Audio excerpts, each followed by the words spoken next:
Next stop, Chicago Junction.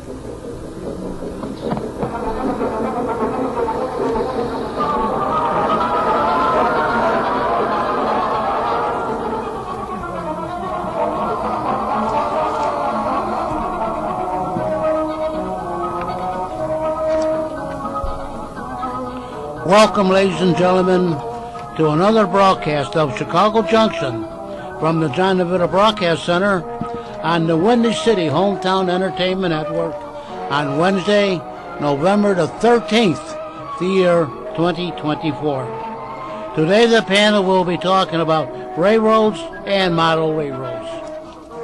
And now to start today's broadcast, here's our announcer, Mr. Brian. Good evening, sir. Good evening, John, and thank you for that intro. And everybody, welcome to another exciting and choking. Oh, definitely. Sometimes, we read some stories, it chokes us up. But we will try to muddle our way through it. But I am Brian Valou. I am your announcer and backboard. They bounce a lot of things off me. And I am a rail fan with both prototype and model. I play with large-scale locomotives. I play with O-gauge locomotives, and I play with little teeny tiny little Z-gauge locomotives. Why are you looking at me? Because you're up next. Oh, hi, I'm Ron Messner, and I'm a garden railroad, and right now I'm in the basement with my railroad. And everything from the outside has been put away. And I'm the voice of whatever comes up to talk about. There we go. Yeah, this is Doug Kenyuk, longtime rail fan, N-scaler, officer in the Railroad and Short Lines Club of Chicago. We meet on the third Friday at Union Station. If you're interested, check the website. And just like trains in general, like the rail fanning and stuff. Get out as much as I can, and also adjunct professor at Wilbur Wright College. He thinks he's a professor. No, I said adjunct. I didn't say professor. He plays the role. So we have some fun with that. Oh, that's good. The students like that. I tell them bad jokes. Like, here's my latest one. What do you call a bunch of exploding monkeys? What? Baboon. Baboon. Oh, God. Oh, I hope you, Got it. I hope you keep your day job. So it's you do that. Well, you got to do it. You ought to send it in to the WGN. Why? On Friday they are a do joke. the quick. Yeah, I know. But I use that to when I'm ready to talk something highly technical.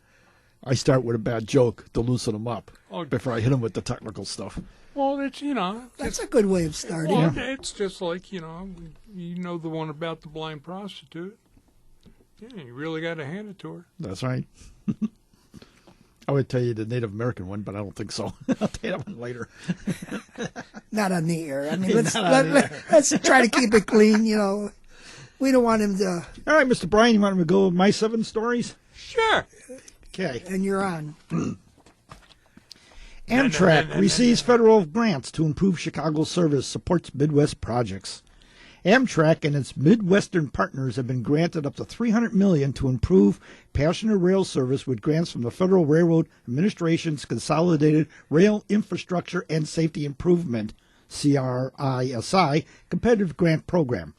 Grants will support Amtrak priorities, such as the Chicago Hub Improvement Program, CHIP, and Amtrak-led Midwest mega project aimed at improving passenger rail service into Chicago and help advance Amtrak's goal of doubling its ridership by 2040. Amtrak CEO Stephen Gardner said in a press release.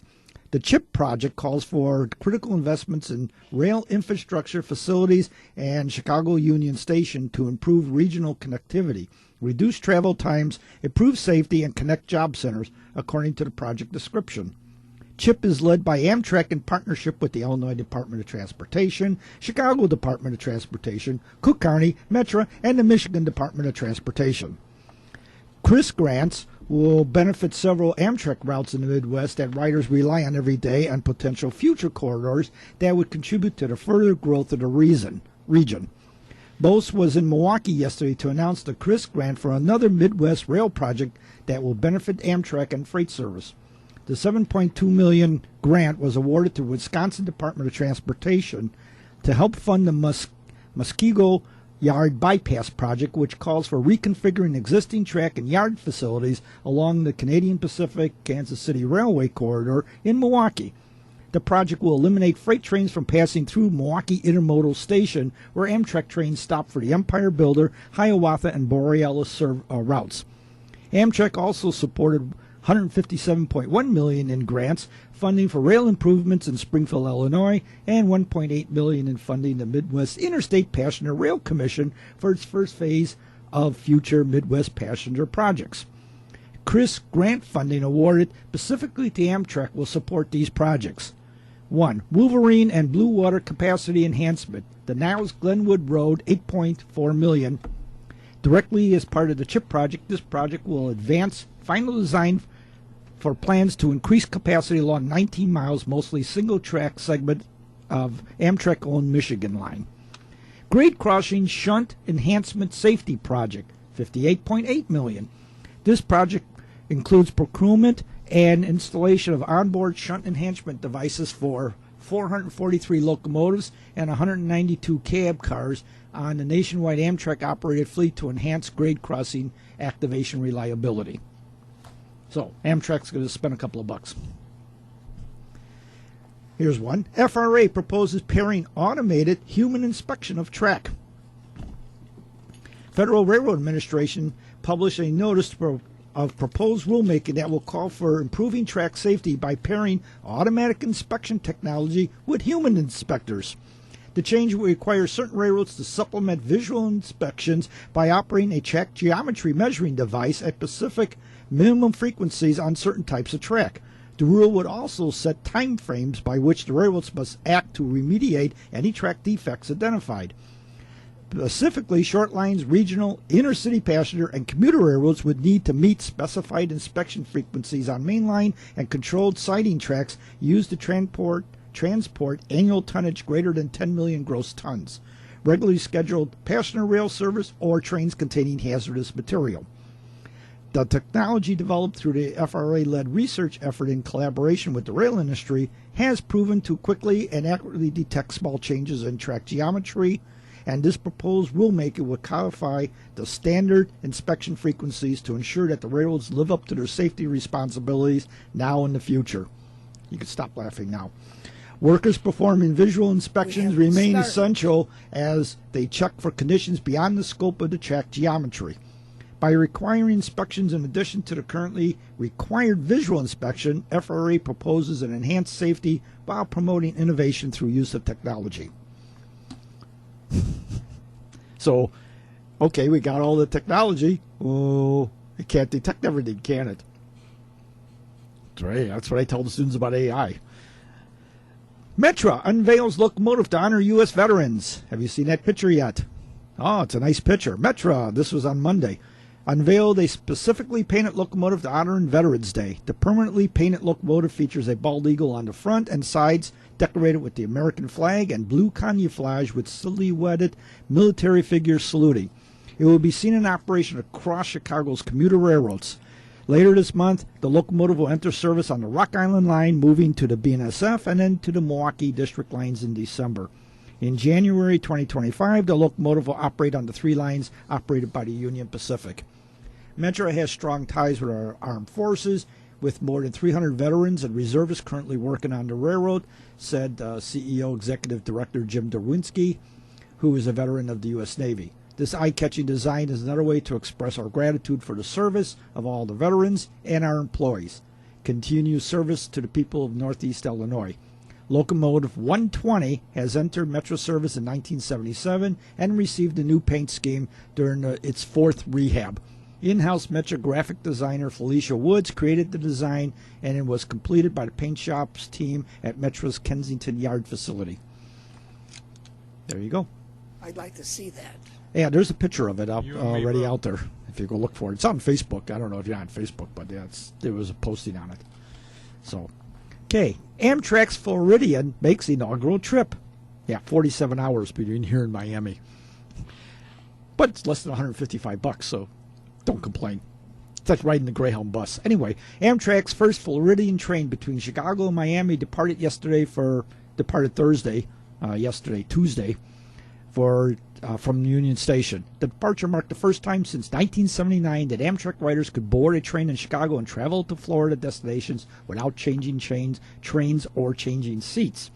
Announced in September, the Floridian is a temporary route offering a direct round trip between Chicago and Miami with stops in Cleveland, Pittsburgh, Washington, and Jacksonville, Orlando, and Tampa, Florida. The new route combines the Capital Limit and Silver Star routes, which are not in service due to the upcoming East River Tunnel rehabilitation project happening in New York City. The new combined route streamlines service while the tunnel is under construction. And how long does this take? 47 hours. Oh, I looked it up. Lord. Yeah. And By the time you get there, you got to turn around and come back. yeah, and it was started yesterday on the Tuesday 11th. Yeah. Already they cut the service short. They had to bust the people the last couple of miles. So something happened. They had to shut both trains down both directions and bust people by bus. And the guy complaining owns a short line railroad. The ultimate insult. So it's off to a rocky start. Because I looked into to go to South Carolina. And yeah, I had to take a train from Chicago to Washington, D.C. 10-minute window to catch the Silver Meteor going from New York to Miami so I could get off in South Carolina. And if you miss that 10 window, it's 24 hours to the next train. And you know how well they run on time. Of course. Of course. So I said, nope, I'll fly. Or we drove. So, all right, here's one for you, Brian. Dorset County receives funding to test Wi-Fi connected steam train. Dorset County, this is in Britain, has received $210,000 in government funding to test UK's first Wi-Fi connected steam train on this Swanage Railway. The funding was provided by the Department of Science, Innovation, and Technology. Dorset County Deputy Leader and Cabinet Member for Property and Assets and Economic Growth said this is a groundbreaking project at the Swanage Railway. It could help pave the way for better connectivity in the future. Not only will it enhance the visitor's experience for people using the railway, but will explore how these technologies can improve services in remote areas. It is a fantastic example on how we're working towards more connected and inclusive Dorset, ensuring that everyone's benefiting from the digital innovation. The project is part of the National Rural Connectivity Accelerator Program, aiming at bringing modern technology to rural areas. How well do you know your competitors? Access to the most comprehensive company profiles. Wait a minute, that's not part of it. Accelerated. I must have picked up something on a commercial here. In collaboration with Accelerate Technology UK, Dorset County will introduce satellite-powered public Wi-Fi at Porbeck Park Car Park, Northern Train Station, and onboard steam services by 2025.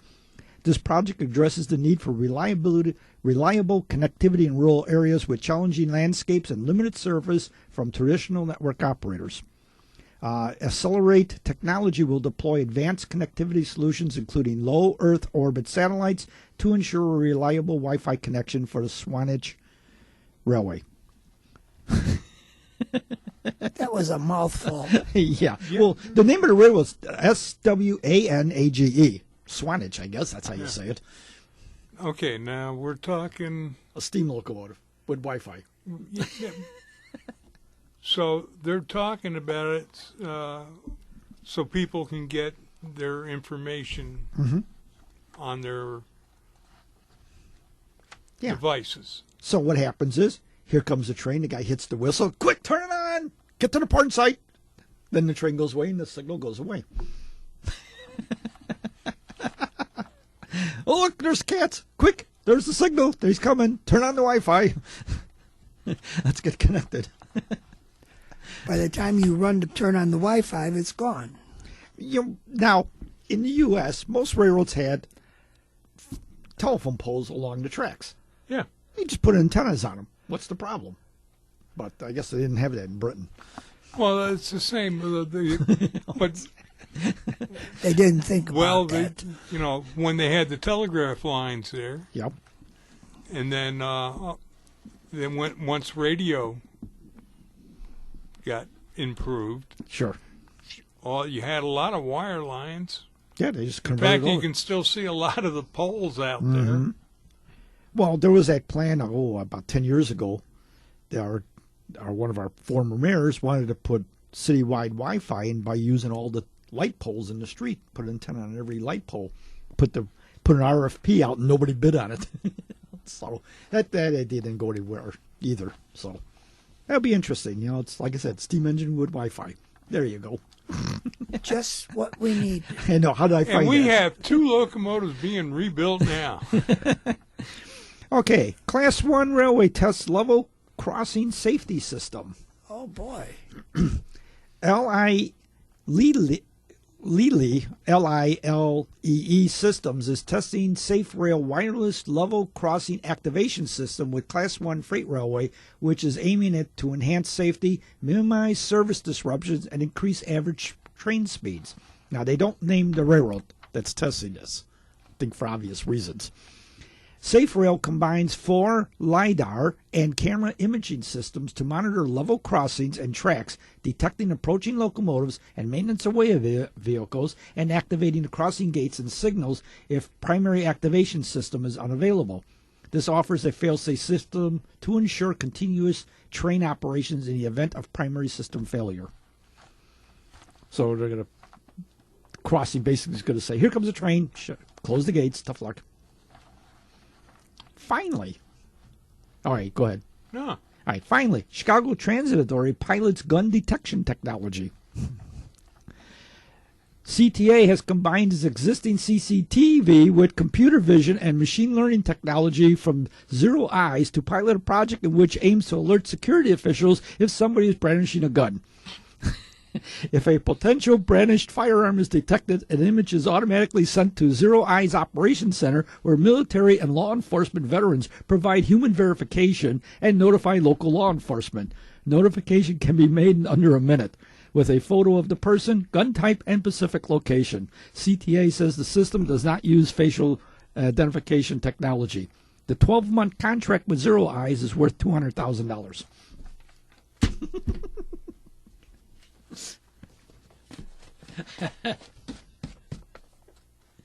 Not using face recognition.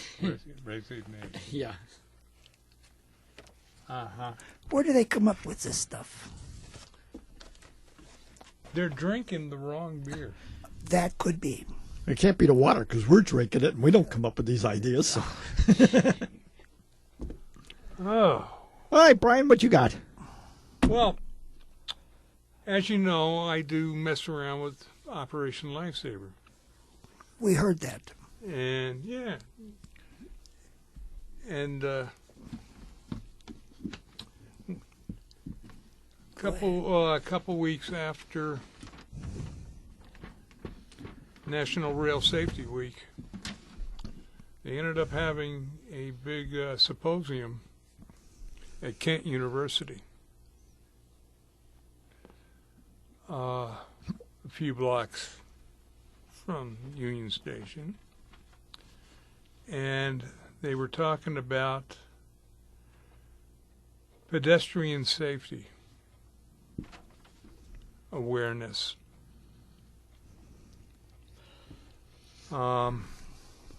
It came about, several families have lost some of their youths, and they're going to say, what's the railroad doing about it?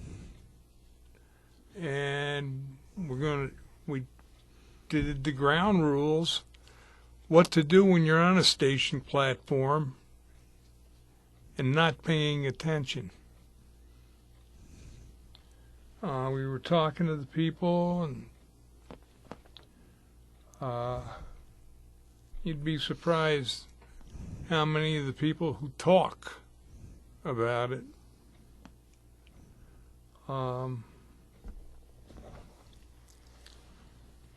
you know, because a couple of women, you know, moms in particular, got up and started voicing their opinions. And no, you have to be aware of your surroundings. You don't walk in front of a locomotive that's parked because somebody can be on the other side. Mm-hmm. I would ask them, do you guys walk across the street without looking? Probably. Yeah, well, yeah. Yeah, well, they don't use common sense, and they just think that for whatever I want to do, I'm going to do it. And no matter how much is being talked about safety and not try to run for the train or be at the edge of the platform as the train comes in, you know, and then right away it's the train's fault. You know, we're never at fault because we're supposed to be, you know, that's a bunch of BS. Because they don't pay attention, they don't listen, they don't have to listen to rules. Yeah, we tried. It was surprising. This year, I really didn't have the manpower helping me with the tables at the garden. And we averaged, figuring it out, I had about 320 every day. 320 people coming through. I had one guy that came to help me part of the time,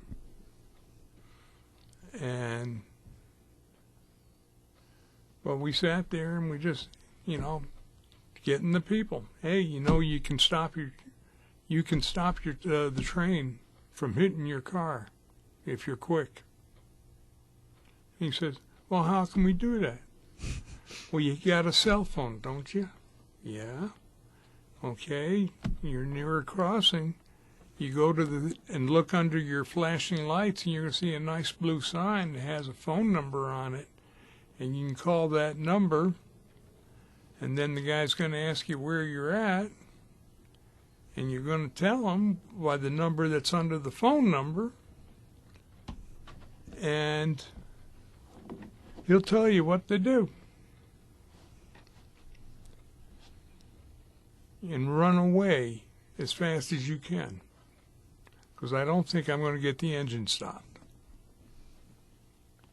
Well, it's a matter of physics. That's a lot of people don't understand that. You got this 80-ton thing coming down. It cannot stop on a dime. Needs a quarter at least. But, you know, like some of the crossings are by station platforms themselves and so on. So, yeah, the train's going to be going, you know, it'll be down to 30 miles an hour coming into the platform.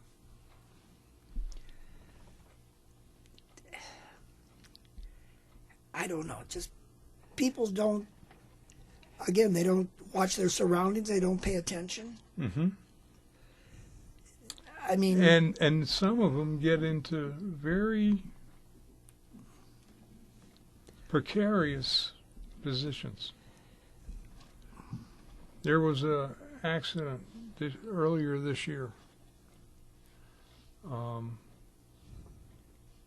Our FRA inspector, she investigated the incident.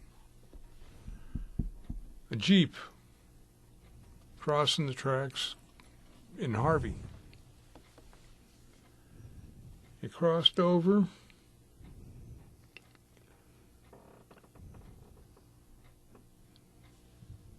And hit the boxcar at the end of the train. Then, didn't he see it? Can't miss those things. Now we're talking at the end of the train. He hit the last car in the train. Okay. Were there gates? And he bounced back. And then the car kind of wobbled and smashed his hood. Oh, poor dear. Uh-huh. And I guess a couple guys were stuck inside. Well, they ain't going to be doing that for a while. If with all this technology, aren't there cameras at these crossings? Or they don't? Actually, there no, is no crossings, but there. I mean, you know what I mean. No, I think they are planning to put cameras. They got cameras in the locomotives now, and even though the engineers and where the union was against it, it's worked out that now when there's a problem, they call up the camera and they see the crews doing everything they can, and there's still somebody in front of them doing something. Yeah, but also it's catching engineers that. Well, there's the other side of it, yeah. Yeah, there's always the other side. Okay. That's why they didn't want to do it, I mean, it's like my word against your word. But still. Hey, if I got to pee, I got a jug, I'm going to pee. Out the window. Not on the railroad tracks, please. Out the window, no problem. I don't. Especially when you're going through a station. People are people, no matter how much they talk about with crossing trains, walking across tracks in areas where there's no, they don't have fences or anything. Yeah. And then something happens, and right away it's the train's fault. It's the railroad's fault for not putting up fencing. Well, a lot of the stuff, though, they used to teach in the schools. And somewhere in the 60s, early 70s, they stopped teaching this. Just the basics. Don't walk out in front of a train. Don't walk out in front of a car. Don't walk out in front of a bus. Look both ways when you cross. Look both ways when you cross a track. They don't do that anymore. They don't even teach driving in school anymore. That's true too. And then if you look at the rates, the driving manual you get from the state of Illinois, so you can take the stupid test. There's nothing in there about. There's only like a page or two about trains saying, "Oh, see this? If the light flash, stop." That's all it says. It doesn't go into any elaboration of why you should stop or what's the idea about stopping. It just says, "Oh, if you see the red light, stop." They want the $10 for your license. What type of signal is it? Is it a yield sign or is it a stop sign? Well, that's why there's a lot of the crossings now got a stop sign and a yield sign. I've seen a couple of them now where you got the crossbuck, a stop sign, and a yield sign underneath it. Well, that's overkill. Yeah. But they still go through it. Yeah, yeah. They'll still. I mean, it's like the word "stop" doesn't mean a thing to anybody. Well, it's just a suggestion. That's all it is. Yeah, but I mean, you got a flashing red light. Mm-hmm. Geez, what happens if you see it up there at a crossing? Oh, you see it in the city all the time when the lights go out and they're flashing. Everybody comes up and they sit there. They look like, what am I supposed to do now? Go. See those guys? They just went by. Now you can go. But they don't know how to do that. No, they don't. Yeah. You just sit there. I wait for some other idiot to lean on their horn. I'll wait. Yeah, people have. I've got a nice coloring book right here. Sly Fox and Birdie. That should be your first lesson. And also, it's the shrinkage of the railroads, because remember when railroads ran literally everywhere. Yeah. Now they don't run everywhere, so there's a lot of places where the thing is, some of them are actually rethinking, why did we pull this track up? Oh yeah, and now you get somebody from the city where the trains are either depressed or elevated, like here. And they go out to a place where it's not. They don't know some of them don't know what to do because they never leave the city to experience the ground level. Yeah. And they why am I sitting here? Why is the tracks on the ground? Why isn't it up in the air? That kind of stuff. And it's slow but surely, like over at the County Farm. Is it County Farm? Well, no, What's the road next to the Wheaton Fairgrounds? The one that runs north-south. They just recently bridged that. There used to be a surface crossing, and they spent some money, and now the tracks go over the road. Okay, that crossing there or that road, Yeah, that's been that way for a while. Yeah, but I remember before that it was. Okay. Yeah, it was grade crossing, but here, that cost a couple of mil to do it. Here in the coloring book is the fox and the train, and his car gets stuck, and they ask the question. It says, "Should you wait for help when you're stuck and a train's coming?" And then the other is listen to the radio. Yeah, while this train is coming. And then the last one says, get out fast and run away. I would say run like hell, but off the tracks and get your car smashed. You know, you can get sense. new car. Yeah, you can get a new car, but you can't get a new person. But then sometimes well, then again, that's another issue. That's another issue. That's true too. But I mean, it's just, you know, how common, you know, what is being said here in this coloring book. It just, and then, not that there's just one track. Maybe there might be 2 tracks or 3 tracks in an area where you're going across. Yeah, but does it ask you, is there room on the other side for you not to stop on the tracks? Because I've just a couple of times over on Tui, I'm getting ready to get onto Lehigh, and if you cross the tracks, there's room for 2 cars to make a left. 2. Depending on how the first guy pulls up. There's usually room for 2. Otherwise, you got to sit on the other side of the tracks. Otherwise, you're sitting on the tracks. Right. And a lot of times I got 2 cars there. I'm sitting there, you know, on the east side of the tracks, and some bozo will come up. He's leaning on the horn. I'm not going to go. I'm going like this. Go ahead. You want to go? Go around me. I want to watch you get hit. You know, I'm not going over there. Like I say, people think they don't have to follow rules or listen to what's being said. Well, they're in a hurry. Well, yeah, well, and then when they're in a hurry, I'm important. Get out hell out of my way. I'm important. Right. Why is that train in my way? And then when the train does damage and they get hurt, then they want to sue. Yep. Oh, it's like that guy went after the railroad after his kid raced a metro train out in, I think it was Wheaton or Lombard or somewhere out there. Got in front of it, even though the gates were down, went around the gate and got hit. Well, now we got to put up quad gates. Wait a minute. Your kid was racing the train. That's why the car got hit and killed his sister, because she was in the passenger side. This happened about 10, 15 years ago. Well, even the same situation like that with somebody running for the train and went around, or how the gate got hit by a... Yep.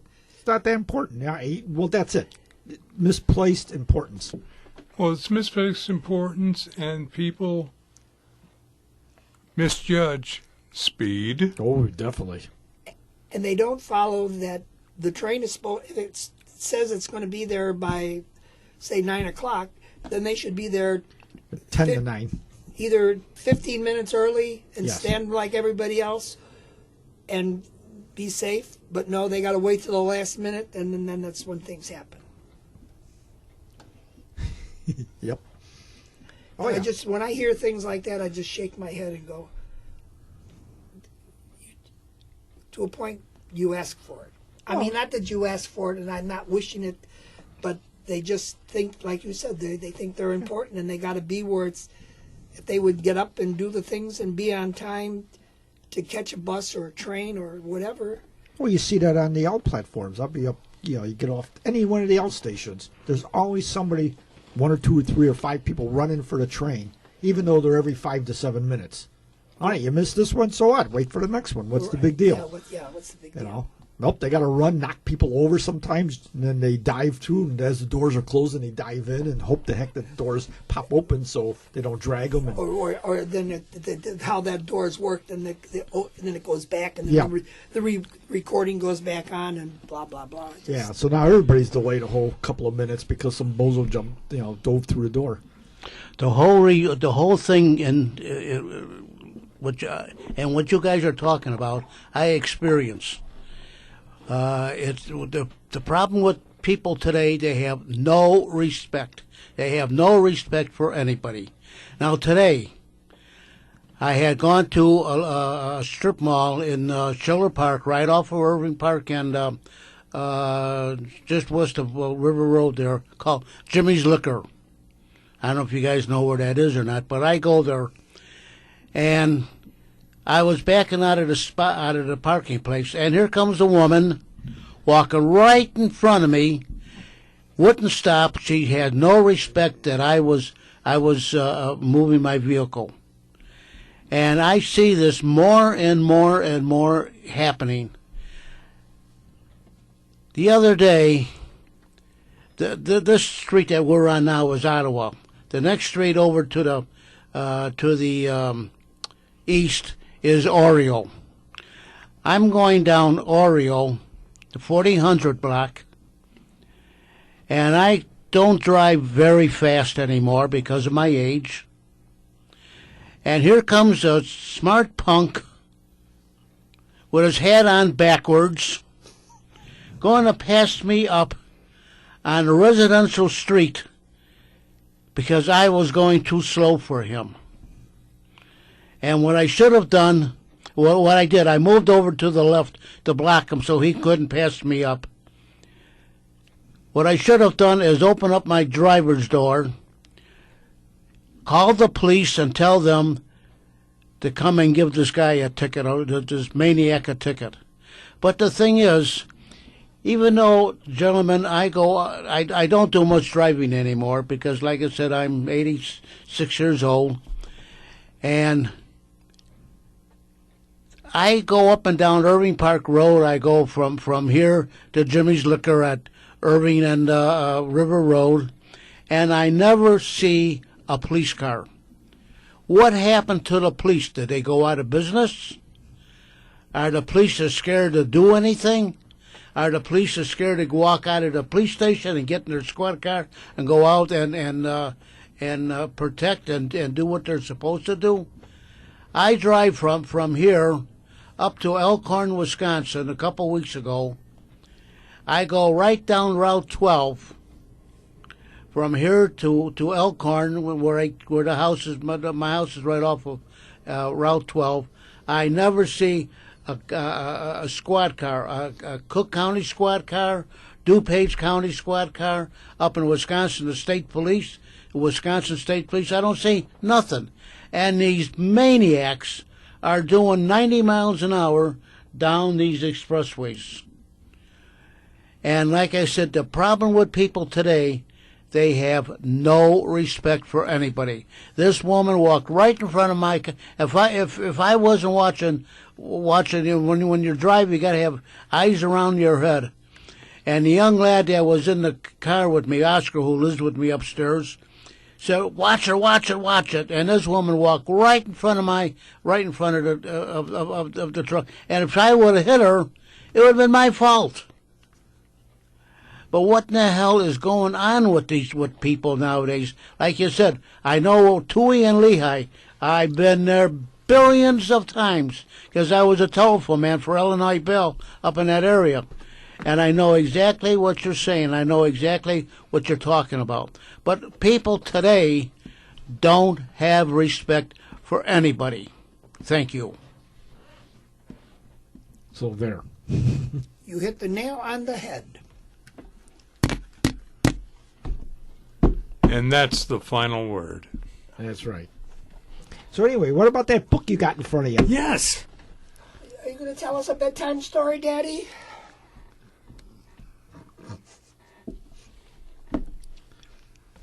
Are you sure you could handle it, Junior? Yes, I can. Is it a good one? Is it a mystery? Yes. Is it a dirty story? I came across something. We only can hope. I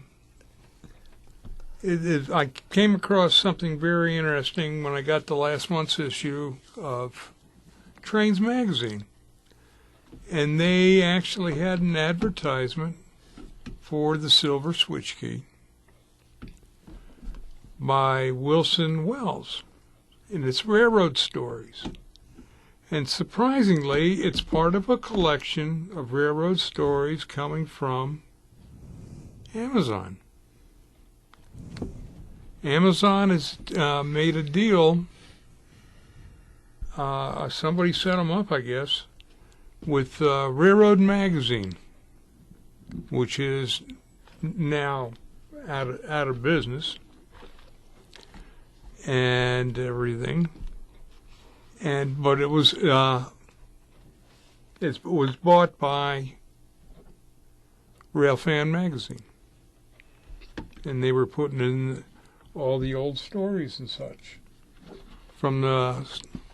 And this, what they're doing is taking some of the old stories out of the magazines and printing them. This is actually the 12th issue of the railroad stories. The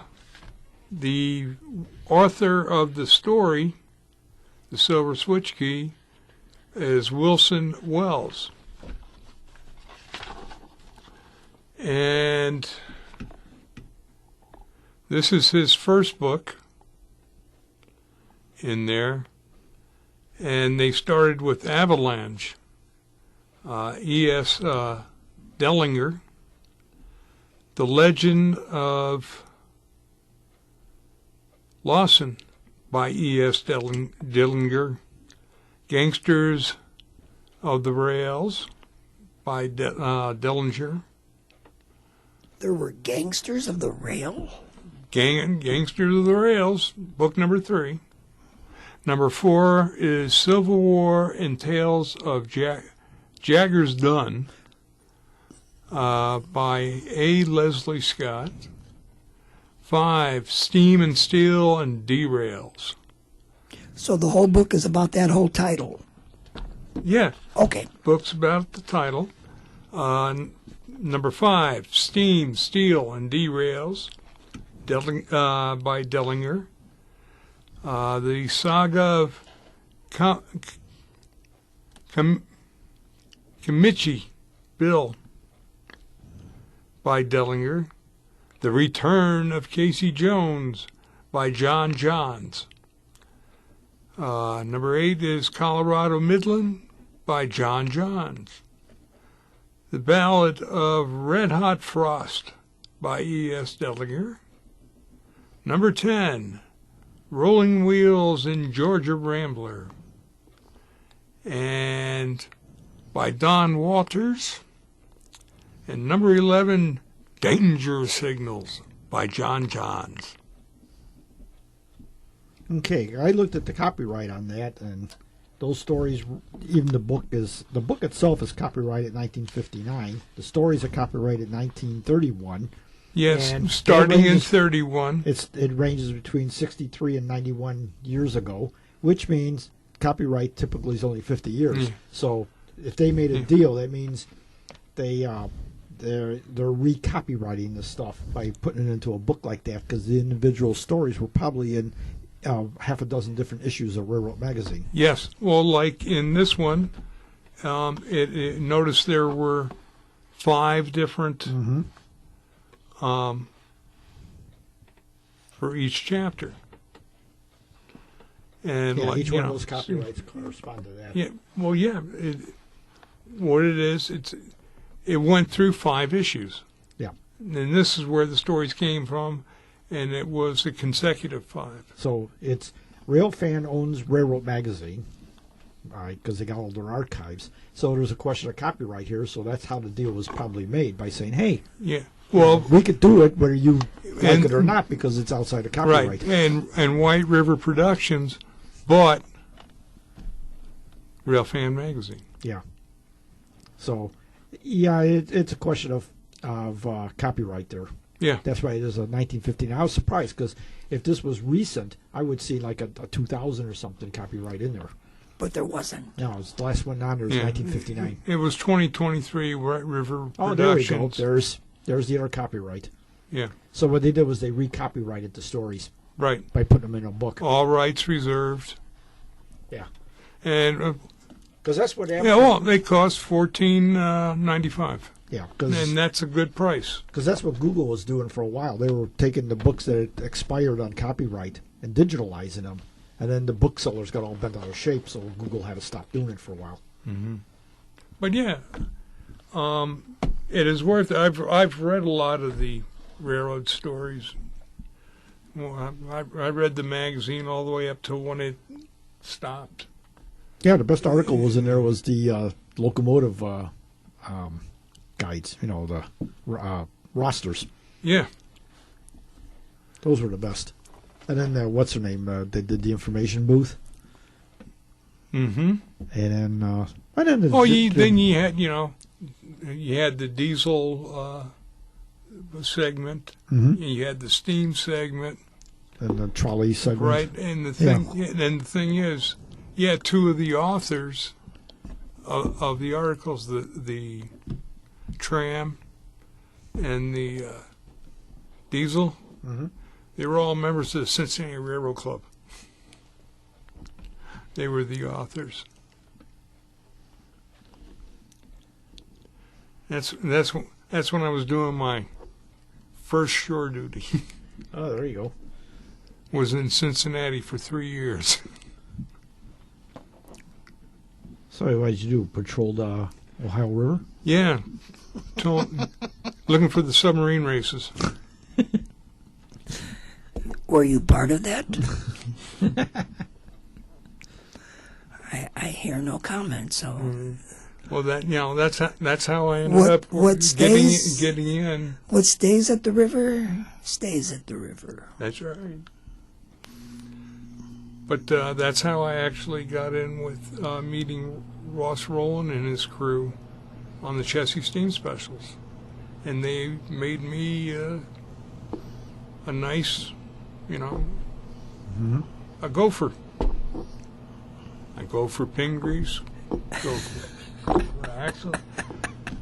And he says, well, this is how you start. Brian, crawl through that crawl space there, and he comes out all covered with grease and spider webs. They go, we got it cleaned out now. Let's go. That's it.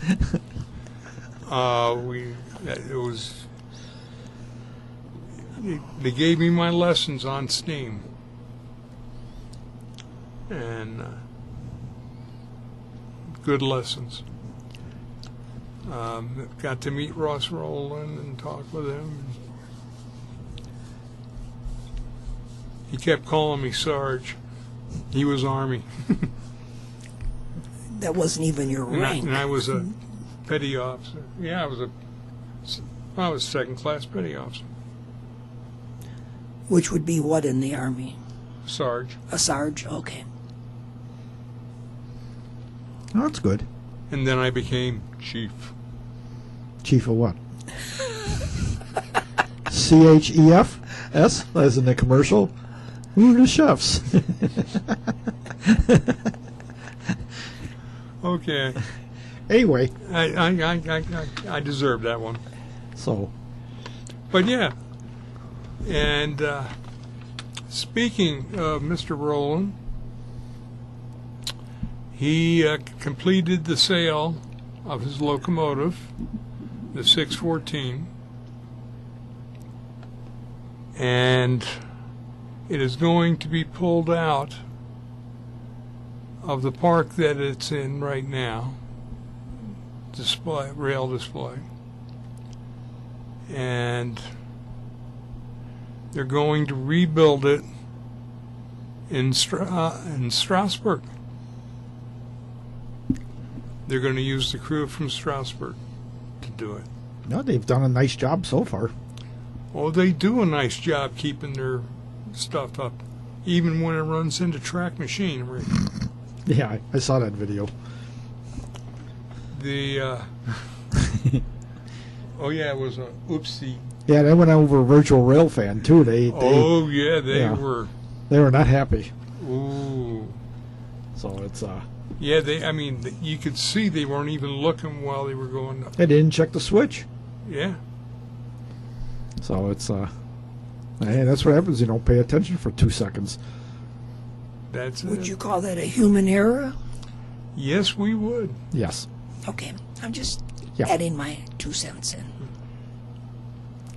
Anyway, Or a malfunction behind the throttle. next coming out, believe it or not, Yes. the crew from Fort Wayne are going to be rebuilding a second locomotive. Which is funny because they're already rebuilding one down in Kentucky, the nickel plate Mikado. Working with, but they are getting another program out because they ended up buying a bunch of passenger cars that were from the Empire route. Are these Amtrak cars? I don't know. They could be regular passenger cars since they were from the Empire route. And the Empire route is what? New York Central. Right? Mm-hmm. So they are now oiling up all the axles, getting them greased, and they're going to be towing out a New York Central Mohawk and rebuild it. They say, it seems from the visual inspections that they've had now, it's not that bad, the boiler. So when's the first firing? Okay, we're talking what, 5 years? Yeah, okay. Depending upon the money. Hopefully next year the 2100 will be running. I don't know what happened with the 555-1, the T1, the Pensy T1 duplex. The boiler is slowly getting together. I don't know what the problem is, the shortage of doing the boiler. Do they have the manpower for all this? Well, yeah, the way you're... Well, the boiler is being built. All the pieces are being built in Germany. Ah, so yeah, it's a parts problem.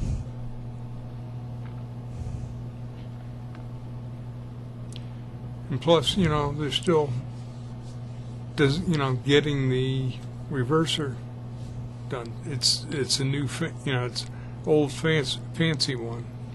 And plus the number of people who know actually how to do this stuff is dwindling every year. Well, yeah. Well, actually, there's yeah. people coming back up because the boiler, the head boilerman, or I should say woman, at Strasbourg,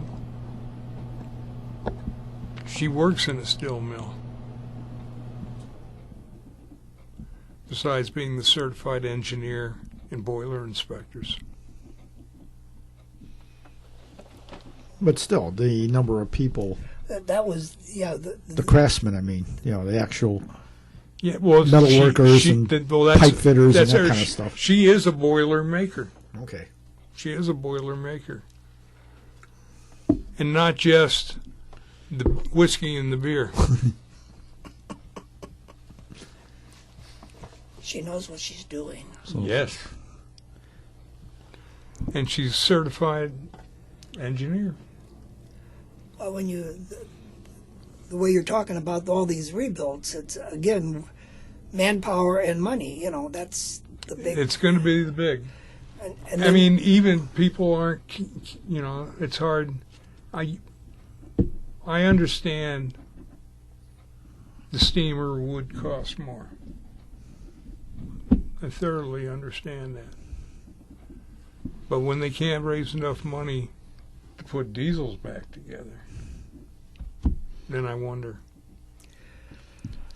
Well, it's been pointed out that the model railroad hobby is starting to slowly increase in numbers, thanks to the kids with Thomas the Tank Engine, train shows and stuff like that. But we're talking 10, 12 years up the road before they get to a point where if they still like trains, that they give money to rebuild the older equipment. Yeah. Well, yeah. Well, that's... Yeah. So it's just a matter of demographics at this point. The people who are willing to pay are, dropping off the earth, and the people who want to pay don't have the money, and the future ones, it's going to take a while for them to get to the point where they could give money. Just one big lotto win for me. Hey, that's all I'm asking for. I'm asking. Not a problem. Hey, $300 million? I'm good to go. I can spare a few bucks for the thing. Yeah. So. Okay. I could do that. It followed me home, Jan. Can I keep it? It'll be a tow truck with a diesel behind it, Blanche? Just surprise both of them. I mean, guess what I got? It's in the back. It's in the driveway. Well, for us, it'd be in the alley. Yeah. They'll fit in the garage. I have to modify the garage a little bit, but they'll fit. Okay, whose garage can we remove? I think the one next door to us. Between us, yeah. We could eliminate. We could build one of those early steam locomotives. Oh, yeah, like the Tom Thumb. Like the Tom Thumb or John Bull. The John Bull. You sit there and get it, and this way, and we could put it in the driveway, either yours or mine. I don't have a driveway. And this way, you sit there. Yeah, Chicago would this be way, but out of shape if we put tracks on the sidewalk. When Dora comes in, then she could say, "Look at your Woody."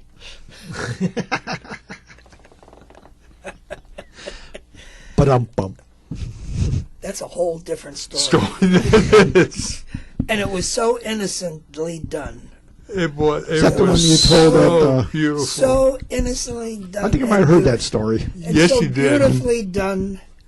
And then from a certain individual, the collectible stuff that you get through the mail. Well, somebody that we know sent me this card to say you could order this Woody, and it had to do with the football game, the teams. And I looked at it and I go, yeah. But then I was getting the vibes that it was, the vibes went to her, and then it was sent to me, and I kind of had the vibes from the person who's in space, and I thought, okay, this is... So I ordered it. So I have a new Woody. And it's the Green Bay Packers. All right. So it's... but it's just... It's a lot of fun that we can laugh. Yes. That is true. But... Well, that's basically all I got. Well, I was going to mention the fight going up up in Wisconsin right now on the STB. Waco, through its subsidiary called Fox River and Lake Superior, or Foxy as their railroad initials are, Waco bought from Wisconsin Central, i.e. Canadian National, a whole bunch of rail lines up in Wisconsin. Some of them were out of service. Mm-hmm. And a bunch of towns on one branch which had service just once a week from the Canadian National up through Wisconsin Central are now complaining because Waco is only giving them service once a week because the tracks are so bad. They're trying to figure out how to fix it, and they're trying to get a grant from Wisconsin DOT to help them fix the tracks so they can increase the service to 2 or 3 times a week. So meanwhile, these communities decided they're going to file a complaint with STB saying we should find somebody else to run these tracks. Well, guess what, guys? If the tracks are terrible and the FRA is flagging some of the track, it don't matter who's the operator. They're not going to operate. That's and, right. and they're going back and forth right now on the STB.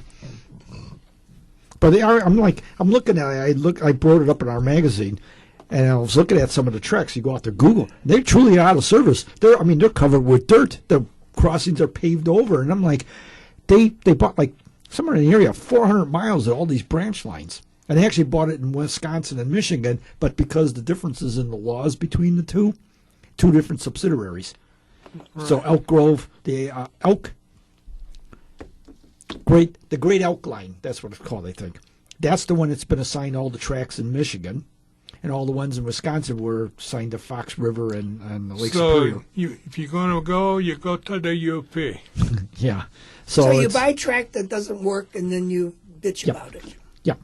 Well, no, the community, Waco's trying to figure out how to reopen it all. Okay. But the communities on the line are complaining that they're not opening it fast enough. Okay, fast enough. All right. Yeah. And I'm sitting there going, even though they're told the conditions. Well, you and I could probably walk the track and see all the bad stuff. We'll take Mr. Safety with us. He can watch for trains. Yeah.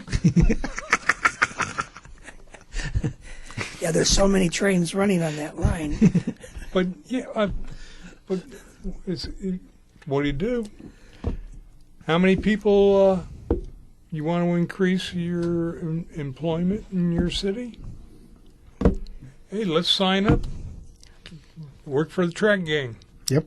If they would get a whole bunch of volunteers, go cut the bush down, go cut the trees down. Come on.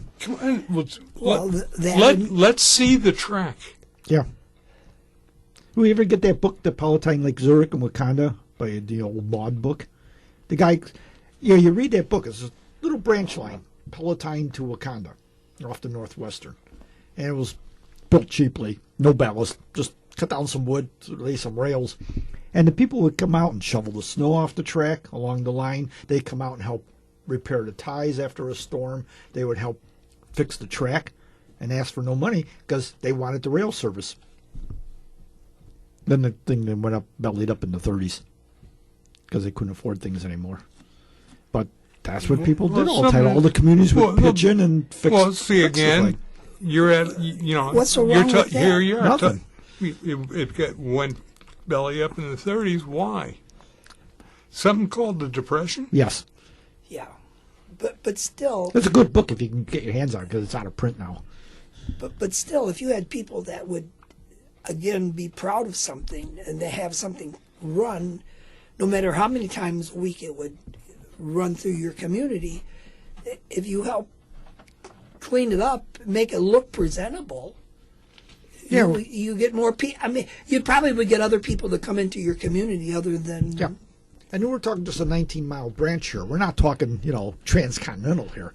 And it's, their economic council is complaining, it's we got the guys at the end of the line. They're not getting rail service. So Waco set up a transload temporarily because some of the track is usable. So they go to the end of the usable track. Mm-hmm. And they got a transload to go for the rest of the distance. But they only got like 3 or 4 customers on this branch. So Waco says, well, it'd be nice if we get some more customers, guys. Yeah, I yes, know. And there's only so much funds to fix the track. So it's, wait your turn, basically. Because, they got their active lines that they're worried about and trying to keep those running. And of course, you call up their website and you got this big list of what they own and stuff. They own like about 30 or 40 pieces of lines. There's a lot of work maintaining stuff. That's right. And then when they cut, that's about the first thing that they cut.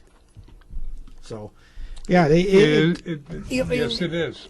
Yeah, this has been ongoing. I mean, every time I read this or replies, and then then Waco replies, and then the Economic Council files another reply pointing out that, well, you said, it's been 2 years now or 3 years now that since you took over, how come you haven't done anything? And then the other guy says, well, we went to the meeting with you and showed you the condition, and it's going to take money to fix it.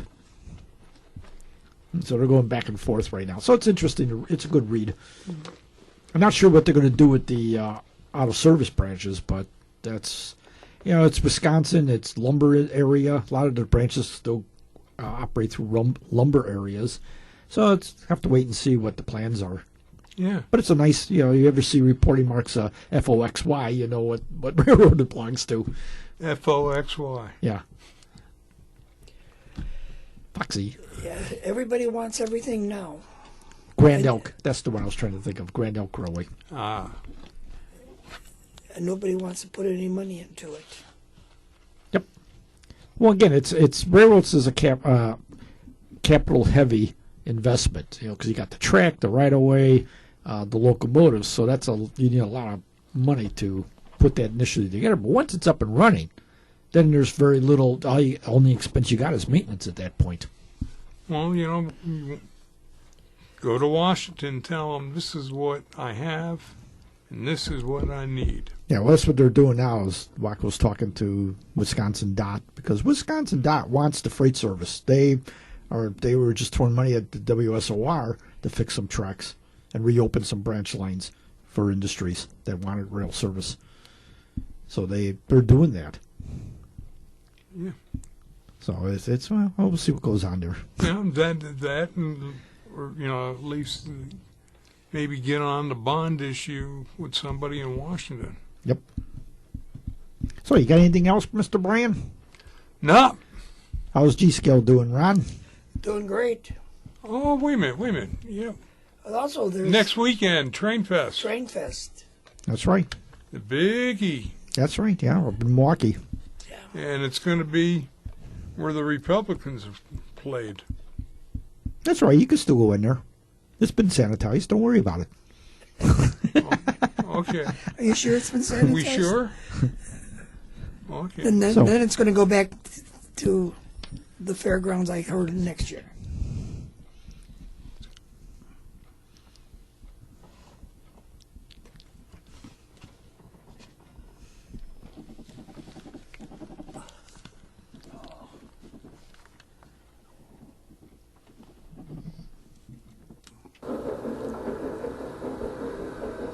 Next stop, Chicago Junction.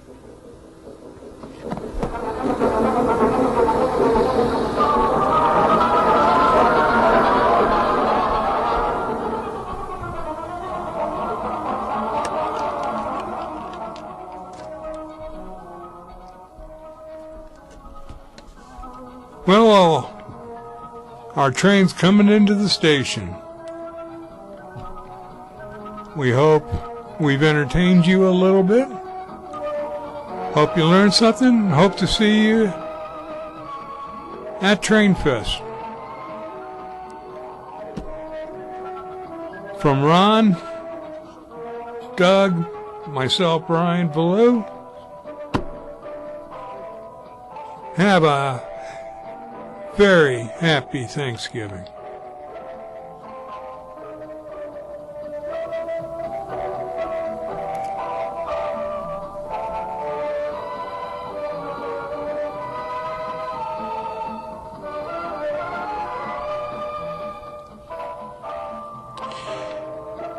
You have been listening to Chicago Junction on the Windy City Hometown Entertainment Network from the John DeVita Broadcast Center on Wednesday, November 13th, the year 2024. Chicago Junction was produced and directed by John DeVita, and a special thanks to our executive producer of Windy City Hometown Entertainment Network, Mr. John Chikanda. This program was pre-recorded on Wednesday, November the 13th, the year 2024. Until next time, please be safe and thanks for listening. And I also will agree, please, ladies and gentlemen, have a very, very safe and enjoyable Thanksgiving. God bless us all. Until next time, goodbye for now.